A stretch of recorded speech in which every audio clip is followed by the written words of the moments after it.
Dear students, welcome to Smart Infotech. आप सभी का स्मार्ट इन्फोटेक की क्लासेस में स्वागत है। आज हम लोग डे 9 की तरफ हैं टैली के लिए। टैली क्लासेस में डे 9 की तरफ बढ़ते हैं। अभी हमारा मैनुअल अकाउंटिंग चल रहा है। फिर अभी एक आध टर्न के बाद हम टैली पर चर्चा करेंगे, टैली सॉफ्टवेयर पर जानकारी हासिल करेंगे, उसके इंट्रो पर जानकारी हासिल करेंगे, टैली पे काम कैसे करते हैं उस पर भी जानकारी हासिल करेंगे। तो आई होप आप सब ने अब तक जो भी पढ़ा है, जितनी भी क्लासेस हैं, वो सब आपको समझ में आई होंगी। फिर भी अगर कोई कन्फ्यूज़न, कोई डाउट है तो हेल्पलाइन नंबर पर मुझे बताएं, मैं आपकी हर संभव मदद करूंगा। ओके, तो स्मार्ट इन्फोटेक में हम लोग टैली सॉफ्टवेयर को पढ़ रहे हैं, सीख रहे हैं, समझ रहे हैं, इसको कैसे क्या करना है, आगे उसकी तरफ बढ़ते हैं। तो आगे हमने अभी तक सिंपल एंट्रीज आपको कंप्लीट करा दी थी। अब हम आते हैं कंपाउंड एंट्रीज़ पर। तो कंपाउंड एंट्रीज़ क्या होती हैं, मैंने शुरू में इंट्रो भी दिया था। कंपाउंड एंट्रीज़ कोई स्पेशल तरीके की जर्नल एंट्री नहीं है। अभी तक क्या था, हमारा एक डेबिट होता था और एक क्रेडिट होता था। ठीक है, एक डेबिट होता था और एक क्रेडिट होता था। बस अब क्या है, डेबिट एक से ज़्यादा भी हो सकते हैं, क्रेडिट भी एक से ज़्यादा हो सकते हैं। तो ये एंट्रियाँ हम कैसे बनाएंगे, चलते हैं इनकी तरफ। देखिए, यहाँ पर पहली एंट्री है हमारे पास, गुड्स परचेज ₹10,000 एट 2% डिस्काउंट। अब ये डिस्काउंट से रिलेटेड एंट्री है, तो इसलिए हमें पहले डिस्काउंट के पार्ट को समझना होगा। डिस्काउंट का पार्ट आपका सबसे ऊपर दिया हुआ था, जो मैंने कहा था अभी आगे के ट्रांजैक्शन आने पर आपको बताऊंगा। तो चलते हैं डिस्काउंट के पार्ट पर।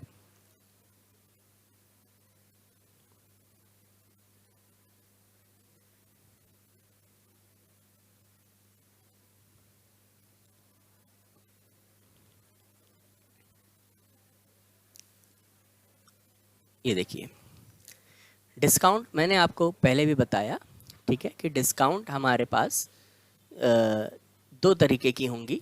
ठीक है, अकाउंटिंग में एक ट्रेड डिस्काउंट, ठीक है, और दूसरी कैश डिस्काउंट। ट्रेड डिस्काउंट क्या है? A trade discount is the reduction granted by a supplier of goods services on the list और catalogue price of the goods supplied. यानी ट्रेड डिस्काउंट व्यापारिक छूट होती है। इसका बेसिकली जो इंटेंशन होता है, ये बेसिकली होलसेलर के लिए ही होता है या बड़े रिटेलर के लिए आप कह सकते हैं। माल की क्वांटिटी को बढ़ाने में इसका इस्तेमाल होता है। जब माल ज़्यादा क्वांटिटी में सेल करना होता है एजेंसी को, कंपनी को, तो वो ट्रेड डिस्काउंट देती है। It is provided due to business consideration such as trade practices, large quantity orders. मैंने बताया ना, लार्ज क्वांटिटी ऑर्डर्स, बड़ी मात्रा में माल बेचने के उद्देश्य से इसे दिया जाता है। अब जो लाइन है उसको मैं आपको हिंदी में ऐसे ही समझा दे रहा था। दोनों डिस्काउंट में अंतर क्या है क्या नहीं है, मैं आपको यहाँ पे समझा दे रहा हूँ। तो trade discount, trade versus cash discount. Trade discount और कैश डिस्काउंट, ध्यान रखें, ट्रेड डिस्काउंट एक होलसेलर के लिए एक बड़ी क्वांटिटी में माल बेचने के लिए दिया जाता है, जिससे जो बायर है वो बड़ी क्वांटिटी में माल को खरीदे और जो हमारा सेल वॉल्यूम है वो बढ़ सके। तो ये हमारा ट्रेड डिस्काउंट होगा। ट्रेड डिस्काउंट को अकाउंट्स में अलग से नहीं दिखाया जाता है, बस जो भी ट्रेड डिस्काउंट होता है उसको टोटल प्राइस जो भी होगा उससे माइनस करके दिखाया जाएगा। एग्जाम्पल इसमें नीचे दिया हुआ है, एग्जाम्पल से हम समझेंगे तो अच्छे से समझ पाएंगे। तो पहले ट्रेड डिस्काउंट को ही हम समझ लें। जैसे लिखा है, 10 व्हीकल्स वर purchased bye unreal private limited. एक कंपनी है अनरियल प्राइवेट लिमिटेड, उसने 10 व्हीकल, 10 गाड़ियाँ खरीदी हैं। 5% ट्रेड डिस्काउंट भी है उस पर, on the list price of 1 lakh each. 1 lakh की एक गाड़ी है, उसको 5% ट्रेड डिस्काउंट के साथ अनरियल प्राइवेट लिमिटेड ने ख़रीदा है, टोटल 10। तो इस हिसाब से टोटल लिस्ट प्राइस हो गया 10 गाड़ियों का 10 लाख। अब 10 लाख पर इनको 5% का ट्रेड डिस्काउंट मिलेगा, जो कि आ गया 50,000। यानी अब जो ये परचेज़ की एंट्री अनरियल प्राइवेट लिमिटेड अपने यहाँ जो परचेज़ की एंट्री करेगी वो सीधे 9,50,000 रुपये से ही करेगी और नरेशन में लिख देगी कि 5% है वो ट्रेड डिस्काउंट हमें मिला है। 50,000 रुपये जो ट्रेड डिस्काउंट के, इसका अलग से कोई लेखा नहीं करते हैं ट्रेड डिस्काउंट में। इसी के अपोजिट अगर ये हमारा कैश डिस्काउंट होता तो कैश डिस्काउंट में डिस्काउंट को अलग से जर्नल एंट्री में डेबिट या क्रेडिट करके दिखाया जाता है, जो अभी हम आगे समझेंगे। ट्रेड डिस्काउंट को टोटल प्राइस से लेस करके जो प्राइस बचेगा उस प्राइस को ही एंट्री में दिखाएंगे। ट्रेड डिस्काउंट की अमाउंट को अलग से डेबिट क्रेडिट नहीं किया जाता या शो नहीं किया जाता है। कैश डिस्काउंट, जैसा कि मैंने बताया, कैश डिस्काउंट का उद्देश्य क्या होता है? कैश डिस्काउंट यानी कैश पर डिस्काउंट, नाम से ही पता चल रहा है।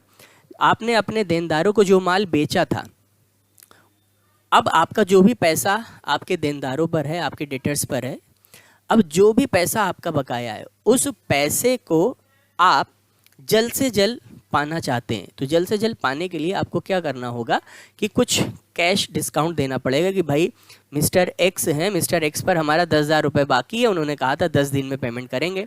मैंने मिस्टर एक्स को एक SMS भेजा या कॉल करी, मैंने भैया ऐसा है कि 4 दिन में पेमेंट कर दो, तुम हमें 9,000 रुपये पेमेंट कर देना, 10% हम तुम्हें डिस्काउंट दे देंगे। वो भी चाहेगा कि यार 1,000 रुपये बच रहे हैं, लाओ फटाफट कर दें।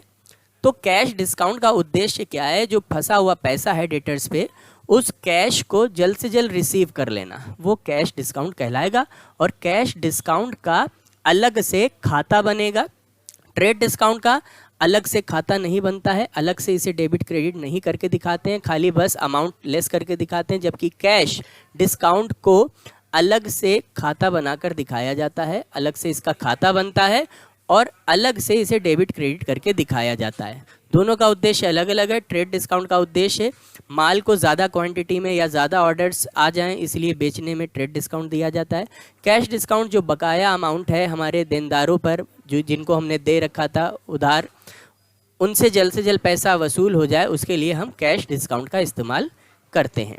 अब आगे चलते हैं एग्जाम्पल कैश डिस्काउंट का। अब जैसे ऊपर वाले एग्जाम्पल को टू बी कंटिन्यू रखा गया कि जब हमने उनको ट्रेड डिस्काउंट दिया था तो 10 लाख रुपए की चीज़ उन्होंने जो ख़रीदी थी वो 9,50,000 रुपये में ख़रीदी, 50,000 ट्रेड डिस्काउंट था। यानी अनरियल प्राइवेट लिमिटेड को 9,50,000 रुपये पे करने हैं जिनसे उन्होंने ख़रीदा। तो यहाँ पर आप ध्यान दें तो 9,50,000 रुपये बकाया है, अनरियल प्राइवेट लिमिटेड को देना है जिनसे उन्होंने व्हीकल्स खरीदे हैं। अब देखिए क्या है, let's continue the example above for the trade discount. Let us assume that the supplier in addition extended a cash discount of 2%, 10 net 30 days। यानी अगर ये व्यापारी जल्द से जल्द 10 दिन में भुगतान कर दे, कौन? अनरियल प्राइवेट लिमिटेड, 1 महीने की जगह 10 दिन में अगर ये भुगतान कर दे तो उसे एडिशनल कैश डिस्काउंट भी 2% मिलेगा। तो यानी इनवाइस प्राइस जो बिल बना था वो 9,50,000 का था। 9,50,000 कैसे? क्योंकि 50,000 ट्रेड डिस्काउंट लेस हुआ था। तो 9,50,000 रुपये का इनवाइस प्राइस था, उसके बाद उस पर 2% ट्रेड कैश डिस्काउंट हमारा बन के आया 19,000। यानी अगर unreal private limited with in 10 days payment कर दें 1 महीने की जगह, तो इनको 9,50,000 रुपये में भी 19,000 रुपये डिस्काउंट मिलेगा और ये 9,31,000 रुपये ही मात्र पे करेंगे।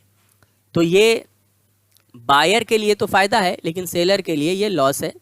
लेकिन सेलर को ये बेनिफिट है कि जल्द से जल्द उसको बकाया पैसा मिल जाता है। तो ये कैश डिस्काउंट का फंडा होता है।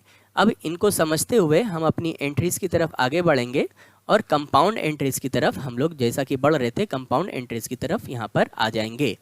कंपाउंड एंट्रीज़ क्या हैं, इनको कैसे वर्क करेंगे, ये क्लास हम अगले टर्न पर आपको बताएंगे। ये छोटी सी क्लास मैंने आज कैश डिस्काउंट ट्रेड डिस्काउंट के लिए रखी, ठीक है। आगे की जो क्लास होगी हमारी वो कंपाउंड एंट्रीज़ का एक्सप्लेनेशन से रिलेटेड होगी।